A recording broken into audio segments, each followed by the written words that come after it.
اعوذ باللہ من الشیطان الرجیم، بسم اللہ الرحمن الرحیم۔ اللہم صلی علی سیدنا و مولانا محمد وعلی آل سیدنا و مولانا محمد وبارک وسلم۔ باب نمبر 4، حضرت مالک بن دینار رحمۃ اللہ علیہ کے حالات و مناقب۔ تعارف: آپ حسن بصری کے ہم اثر ہیں۔ آپ کا شمار بھی دینی پیشواؤں اور سالکان طریقت میں ہوتا ہے۔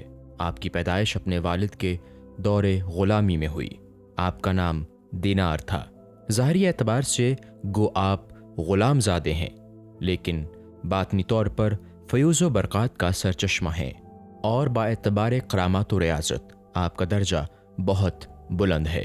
دینار کی وجہ تسمیہ: ایک مرتبہ آپ کشتی میں سفر کر رہے تھے اور منجدہار میں پہنچ کر جب ملاح نے کرایہ طلب کیا تو فرمایا، میرے پاس دینے کو کچھ بھی نہیں ہے۔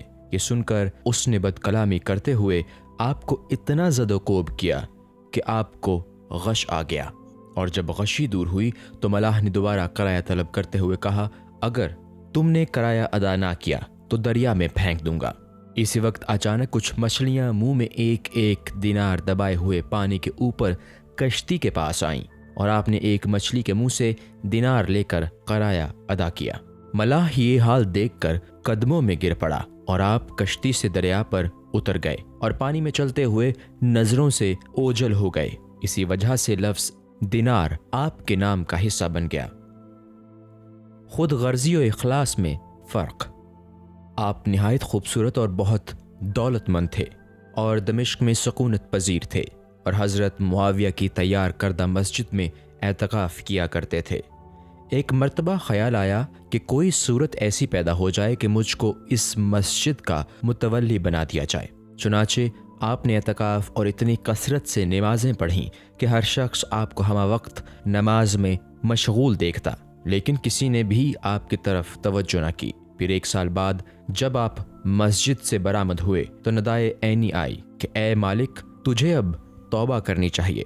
چنانچہ آپ کو 1 سال تک اپنی خود غرضانہ عبادت پر شدید رنج و شرمندگی ہوئی، اور آپ نے اپنے قلب کو ریا سے خالی کر کے خلوص نیت کے ساتھ ایک شب عبادت کی تو صبح کے وقت دیکھا کہ مسجد کے دروازے پر ایک مجمع ہے جو آپس میں کہہ رہے کہ مسجد کا انتظام ٹھیک نہیں ہے، لہٰذا اسی شخص کو متولی مسجد بنا دیا جائے اور تمام انتظامی امور اس کے سپرد کر دیا جائیں۔ اس کے بعد متفق ہو کر پورا مجمع آپ کے پاس پہنچا، اور جب آپ نماز سے فارغ ہو چکے تو عرض کیا کہ ہم باہمی متفقہ فیصلے سے آپ کو مسجد کا متولی بنانا چاہتے ہیں۔ آپ نے اللہ تعالیٰ سے عرض کیا کہ اے اللہ، میں 1 سال تک ریاکارانہ عبادت میں اس لیے مشغول رہا کہ مجھے مسجد کی تولیت حاصل ہو جائے، مگر ایسا نہ ہوا۔ اب جب کہ میں صدق دل سے تیری عبادت میں مشغول ہوا تو تیرے حکم سے تمام لوگ مجھے متولی بنانے آ پہنچے اور میرے اوپر یہ بار ڈالنا چاہتے ہیں، لیکن میں تیری عظمت کی قسم کھاتا ہوں کہ میں نہ تو اب تولیت قبول کروں گا اور نہ مسجد سے باہر نکلوں گا۔ یہ کہہ کر پھر عبادت میں مشغول ہو گئے۔ دنیا کی حقیقت: بصرہ میں کوئی امیر آدمی فوت ہو گیا اور اس کی پوری جائیداد اس کی اکلوتی کو ملی جو بہت خوبصورت تھی۔ ایک دن اس نے حضرت ثابت بنانی کی خدمت میں حاضر ہو کر عرض کیا کہ میں نکاح کرنا چاہتی ہوں، لیکن میری خواہش ہے کہ نکاح مالک بن دینار کے ساتھ ہوتا کہ ذکر الہی اور دنیاوی کاموں میں وہ میری مدد کر سکیں۔ چنانچہ ثابت بنانی نے اس کا پیغام مالک بن دینار تک پہنچا دیا، لیکن آپ نے فرمایا کہ میں تو دنیا کو طلاق دے چکا ہوں، اور چونکہ عورت کا شمار بھی دنیا ہی میں ہوتا ہے اس لیے طلاق شدہ عورت سے نکاح جائز نہیں۔ ایک مرتبہ آپ کسی درخت کے سایہ میں آرام فرما رہے تھے اور چشمدید گواہوں نے بتایا کہ ایک سانپ نرگس کی شاخ سے آپ کو پنکھا جھل رہا تھا۔ تکلیف کا انجام راحت ہے۔ آپ اکثر فرمایا کرتے کہ میں شرکت جہاد کا خواہش مند ہوں، لیکن جب ایک موقع جہاد کا آیا تو مجھ کو ایسا بخار آیا کہ جانے کا نام ہی نہ لیتا تھا۔ چنانچہ اس غم میں ایک شب یہ کہتا ہوا سو گیا کہ اگر خدا کے نزدیک میرا کوئی مرتبہ ہوتا تو اس وقت بخار کبھی نہ آتا۔ پھر خواب میں دیکھا کہ ندائے غیبی سے کوئی کہہ رہا ہے کہ اے مالک، اگر آج تو جہاد کے لیے چلا جاتا تو قیدی بنا لیا جاتا اور کفار تجھے سور کا گوشت کھلا کر تیرا دین ہی برباد کر دیتے، لہٰذا یہ بخار تیرے لیے نعمت ہے۔ پھر میں نے بیدار ہو کر خدا کا شکر ادا کیا۔ کیفیت ولایت۔ کسی ملحد سے آپ کا مناظرہ ہو گیا اور دونوں اپنے کو حق پر کہتے رہے، حتیٰ کہ لوگوں نے یہ فیصلہ کیا کہ دونوں کے ہاتھ آگ میں ڈلوا دیے جائیں، اور جس کا ہاتھ آگ سے محفوظ رہے اس کو حق پر تصور کیا جائے۔ چنانچہ ایسے ہی کیا گیا اور دونوں میں سے کسی کے ہاتھ کو بھی ضرر نہ پہنچا۔ لوگوں نے فیصلہ کر دیا کہ دونوں برحق ہیں، لیکن آپ نے تنگ دل ہو کر اللہ تعالیٰ سے عرض کیا کہ 70 سال میں نے عبادت میں گزار دیے، مگر تو نے مجھے ایک ملحد کے برابر کر دیا۔ ندا آئی کہ اے مالک، تمہارے ہاتھ کی برکت سے ہی ایک ملحد کا ہاتھ بھی آگ سے بچ گیا، اگر وہ تنہا آگ میں ہاتھ ڈالتا تو یقیناً جھلس جاتا۔ ایک مرتبہ جب آپ شدید بیمار ہو کر صحت یاب ہوئے تو کسی ضرورت کے تحت بہت ہی دشواری سے بازار تشریف لے گئے، لیکن اتفاق سے اسی وقت بادشاہ کی سواری آ رہی تھی اور لوگوں کو ہٹانے کے لیے ایک شور بلند ہوا۔ آپ اس وقت اس قدر کمزور تھے کہ ہٹنے میں دیر ہو گئی اور پہرہ دار نے آپ کو ایسا کوڑا مارا کہ درد کے مارے آپ کے منہ سے یہ کلمہ نکل گیا، خدا کرے کہ تیرے ہاتھ قطع کروا دیے جائیں۔ چنانچہ دوسرے ہی دن کسی جرم کی پاداش میں اس کے ہاتھ کاٹ کر چوراہے پر ڈلوا دیے گئے، لیکن آپ کو اس کی حالت دیکھ کر بہت رنج ہوا۔ منقول ہے کہ ایک نوجوان بدماش آپ کا ہمسایہ تھا اور لوگ اس سے بہت پریشان رہتے۔ چنانچہ ایک مرتبہ لوگوں نے آپ سے اس مظالم کی شکایت کی تو آپ نے اس کے پاس جا کر نصیحت فرمائی۔ چنانچہ اس نے گستاخی سے پیش آتے ہوئے کہا کہ میں حکومت کا آدمی ہوں اور کسی کو میرے کاموں میں دخیل ہونے کی ضرورت نہیں۔ آپ نے جب اس سے فرمایا کہ میں بادشاہ سے تیری شکایت کروں گا تو اس نے جواب دیا کہ وہ بہت ہی کریم ہے اور میرے خلاف کسی کی بات نہیں سنے گا۔ آپ نے فرمایا کہ اگر وہ نہیں سنے گا تو میں اللہ تعالیٰ سے عرض کروں گا۔ اس نے کہا کہ وہ بادشاہ سے بھی زیادہ کریم ہے۔ یہ سن کر آپ واپس آ گئے، لیکن کچھ دنوں کے بعد جب اس کے ظالمانہ افعال حد سے زیادہ ہو گئے تو لوگوں نے پھر آپ سے شکایت کی اور آپ پھر نصیحت کرنے جا پہنچے، لیکن غائب سے آواز آئی کہ میرے دوست کو مت پریشان کرو۔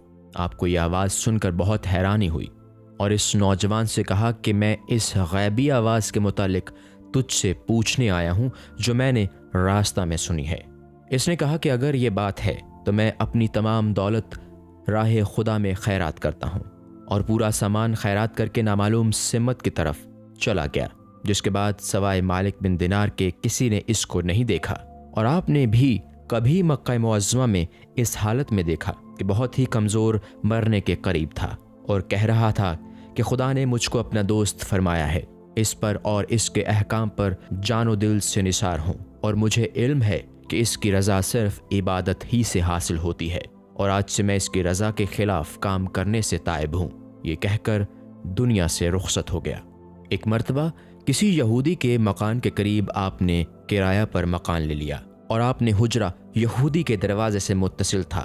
چنانچہ یہودی نے دشمنی میں ایک ایسا پرنالہ بنوایا جس کا ذریعہ پوری گندگی آپ کے مکان پر ڈالتا رہتا اور آپ کی نماز کی جگہ ناپاک ہو جایا کرتی، اور بہت عرصہ تک وہ یہ عمل کرتا رہا، لیکن آپ نے کبھی شکایت نہیں کی۔ ایک دن اس یہودی نے خود ہی آپ سے عرض کیا کہ میرے پرنالے کی وجہ سے آپ کو تو کوئی تکلیف نہیں۔ آپ نے فرمایا، پرنالہ سے جو غلاظت گرتی ہے اس کو جھاڑو لے کر روزانہ دھو ڈالتا ہوں، اس لیے مجھے کوئی تکلیف نہیں۔ یہودی نے عرض کیا کہ آپ کو اتنی اذیت برداشت کرنے کے بعد بھی کبھی غصہ نہیں آیا؟ فرمایا کہ خدا تعالیٰ کا یہ حکم ہے کہ جو لوگ غصہ پر قابو پا لیتے ہیں نہ صرف ان کے گناہ معاف کر دیے جاتے ہیں بلکہ انہیں ثواب بھی حاصل ہوتا ہے۔ یہ سن کر یہودی نے عرض کیا کہ یقیناً آپ کا مذہب بہت عمدہ ہے، کیونکہ اس میں دشمنوں کی اذیتوں پر صبر کرنے کو اچھا کہا گیا ہے، اور آج میں سچے دل سے اسلام قبول کرتا ہوں۔ ضبط نفس۔ آپ برسوں تک ترش یا میٹھی چیزیں نہیں کھاتے تھے اور رات کو روکھی روٹی خرید کر افطار کر لیا کرتے۔ ایک مرتبہ بیماری میں گوشت کھانے کی خواہش ہوئی تو بازار سے گوشت کے 3 پارچے خرید کر چلے، لیکن کسائی نے ایک شخص کو آپ کے پیچھے اس غرض سے بھیجا کہ دیکھو کہ آپ گوشت کیا کریں گے۔ آپ نے کچھ دور چل کر گوشت کو سونگھ کر فرمایا کہ اے نفس، سونگھنے سے زیادہ تیرا حصہ نہیں، اور یہ کہہ کر وہ گوشت ایک فقیر کو دے دیا۔ پھر فرمایا کہ اے نفس، میں تجھے کسی دشمنی کی وجہ سے اذیت نہیں دیتا، بلکہ تجھ کو صبر کا مرتبہ حاصل کرانے کے لیے ایسا کرتا ہوں، تاکہ اس کے بدلے تجھے لازوال نعمت حاصل ہو جائے۔ پھر فرمایا، یہ مثل میرے فہم سے بالاتر ہے کہ جو شخص 40 دن گوشت نہیں کھاتا، اس کی عقل کمزور ہو جاتی ہے، جبکہ میں نے 20 سال سے گوشت نہیں چکھا اور میری عقل میں کوئی کوتاہی نہیں ہوئی، بلکہ کچھ زیادتی ہی نظر آتی ہے۔ یہ واقعہ اس شخص نے پورے کا پورا قصائی سے آ کر بیان کر دیا، جس نے اس کو آپ کے پیچھے لگایا تھا۔ آپ نے بصرہ میں 40 سال قیام کے باوجود کبھی ایک کھجور بھی نہیں کھائی، اور لوگوں سے فرمایا کہ میں نے کبھی کھجور نہیں کھائی، اور نہ کھانے سے نہ تو میرا پیٹ کم ہوا اور نہ تمہارا پیٹ بڑھ گیا۔ لیکن 40 سال کے بعد ایک مرتبہ کھجور کھانے کی خواہش ہوئی تو فرمایا کہ اے نفس، میں تیری خواہش کی کبھی تکمیل نہ ہونے دوں گا۔ اور جب خواب میں آپ کو کھجور کھانے کا اشارہ ملا اور یہ فرمایا گیا کہ نفس پر سے پابندی ختم کر دے، تو آپ نے بیداری کے بعد نفس سے خطاب کرتے ہوئے فرمایا کہ میں اس شرط کے ساتھ تیری تمنا پوری کر سکتا ہوں کہ تو 1 ہفتہ تک مسلسل روزے رکھے۔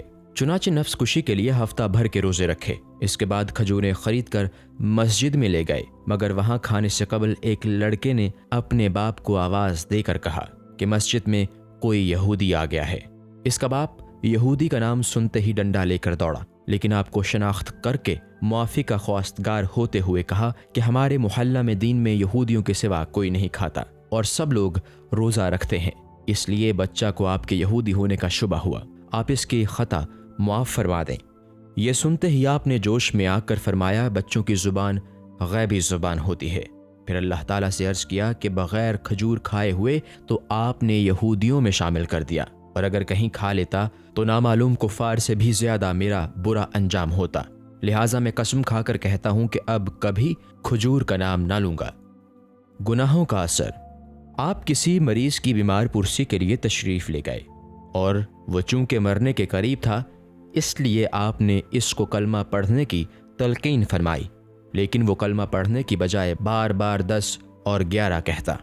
پھر جب آپ نے زیادہ اصرار کیا تو اس نے کہا کہ میرے سامنے آگ کا ایک پہاڑ ہے، اور جب میں کلمہ پڑھنے کا قصد کرتا ہوں تو وہ آگ میری جانب جھپٹتی ہے۔ آپ نے جب لوگوں سے اس کے متعلق پوچھا تو انہوں نے کہا کہ یہ سود خور بھی تھا اور کم تولنے والا بھی۔ ایک مرتبہ بصرہ میں کسی جگہ آگ لگ گئی، اور آپ جب اپنا عصا اور جوتے لے کر چھت پر چڑھے تو لوگوں کو ایسی مصیبت میں دیکھا کہ کچھ تو آگ میں جل رہے ہیں اور کچھ کود کر نکلنے کی کوشش میں ہیں، اور کچھ اپنا سامان نکالنے کے چکر میں۔ یہ دیکھ کر فرمایا کہ ہلکے پھلکے لوگ تو نجات پا گئے اور بھاری بھرکم لوگ ہلاک ہو گئے، اور قیامت کے دن بھی یہی منظر ہوگا۔ خوف خدا۔ ایک مرتبہ جعفر بن سلیمان آپ کے ہمراہ سفر حج میں تھے۔ جس وقت آپ نے لبیک اللہم لبیک پڑھنا شروع کیا تو آپ کے اوپر غشی طاری ہو گئی، اور ہوش آنے کے بعد جعفر بن سلیمان نے غشی کا سبب دریافت کیا تو فرمایا کہ میں اس خوف سے بے ہوش ہو گیا تھا کہ لا لبیک کی آواز نہ آ جائے۔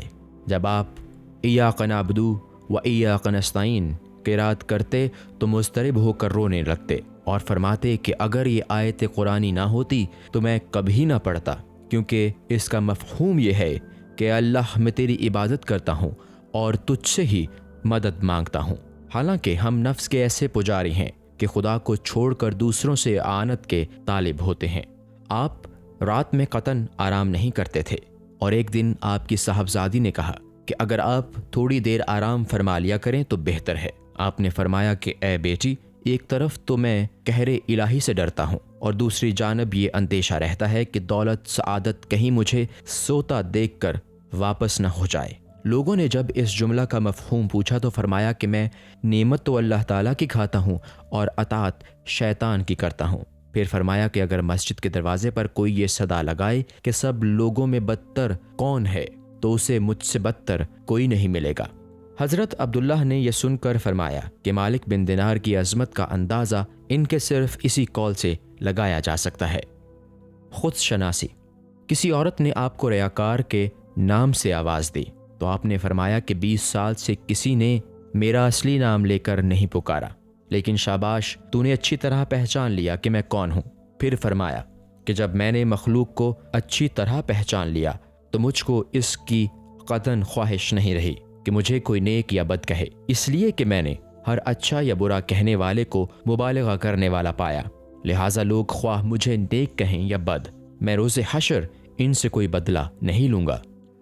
اقوال زرع، فرمایا کہ جس سے قیامت کے دن کوئی فائدہ حاصل نہ ہو، اس کی صحبت سے کیا فائدہ، کیونکہ اہل دنیا تو فالودہ کی طرح ہیں، جو ظاہر میں خوش رنگ اور باطن میں بدمزہ ہوتا ہے، اور اس دنیا سے اسی لیے اجتناب بہتر ہے کہ اہل نے علماء کو بھی اپنا تابع بنا لیا ہے۔ فرمایا کہ جو لغو باتیں زیادہ کرتا ہے اور عبادت کم، اس کا علم قلیل، قلب اندھا اور عمر رائے گاں ہے، کیونکہ میرے نزدیک اخلاص سے بہتر کوئی عمل نہیں۔ فرمایا کہ اللہ تعالیٰ نے حضرت موسیٰ کو بذریعہ وحی حکم دیا کہ فولادی عصا لے کر زمین پر چلو اور ہر جدید اور عبرت انگیز شے کی جستجو کرو، اور اس وقت تک ہماری حکمت و نعمت کا مشاہدہ کرتے رہو جب تک جوتے گھس نہ جائیں اور عصا ٹوٹ نہ جائے۔ اس کا مفہوم یہ ہے کہ ضبط و فقر سے کام لینا چاہیے۔ جیسے عربی کا ایک مقولہ ہے، دین ایک روشن دلیل ہے اور اس میں نرمی و آہستگی کے ساتھ مشغول رہو، اور تورات میں ہے کہ ہم نے تمہیں اپنا مشتاق بنا لیا لیکن تم نہ بن سکے۔ پھر آپ نے فرمایا کہ میں نے آسمانی کتابوں میں دیکھا ہے کہ اللہ تعالیٰ نے حضور اکرم صلی اللہ علیہ وسلم کی امت کو 2 ایسی نعمتیں عطا فرمائی ہیں جو جبرائیل اور میکائیل کو بھی عطا نہیں ہوئیں۔ اول نعمت یہ ہے، فاذکرونی اذکرکم، تم مجھے یاد کرو میں تمہیں یاد کروں گا، اور دوسری نعمت یہ ہے، ادعونی استجب لکم، تم مجھے پکارو میں تمہاری دعا قبول کروں گا۔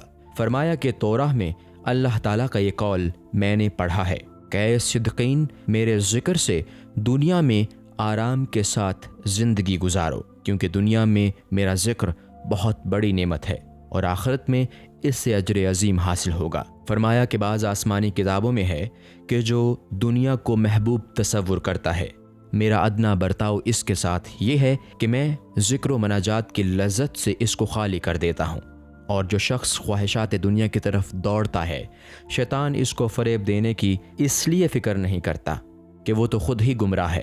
منقول ہے کہ کسی نے مرتے وقت آپ سے وصیت کرنے کی خواہش کا اظہار کیا تو فرمایا کہ تقدیر الہی پر راضی رہ تاکہ تجھ کو عذاب حشر سے نجات مل سکے۔ پھر کسی شخص نے اس کے انتقال کے بعد خواب میں جب اس کا حال دریافت کیا تو اس نے کہا کہ گو میں بہت ہی گناہ گار تھا، لیکن صرف حسن خیال کی وجہ سے میری نجات ہو گئی جو مجھے اللہ تعالیٰ کی بندہ نوازی پر تھا۔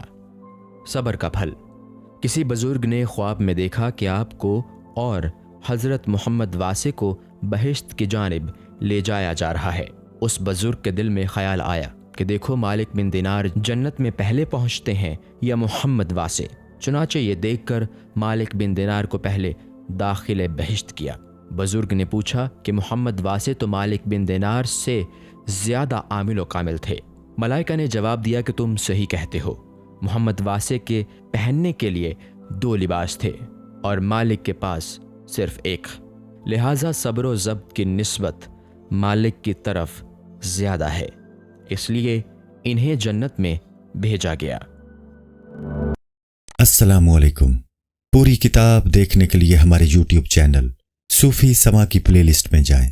یہاں آپ کو مختلف بزرگوں کی کتابیں ملیں گی، اور جو کتاب پوری نہ ہوئی اس پر کام تیزی سے ہو رہا ہے اور ریگولر بیسس پر اپلوڈ ہوتی رہتی ہیں۔ آپ سے گزارش ہے کہ آپ ہمارے YouTube چینل کو سبسکرائب کر لیں اور بیل نوٹیفیکیشن پر کلک کر لیں تاکہ ہماری آنے والی کتابیں آپ کو ملتی رہیں۔ جزاک اللہ خیر۔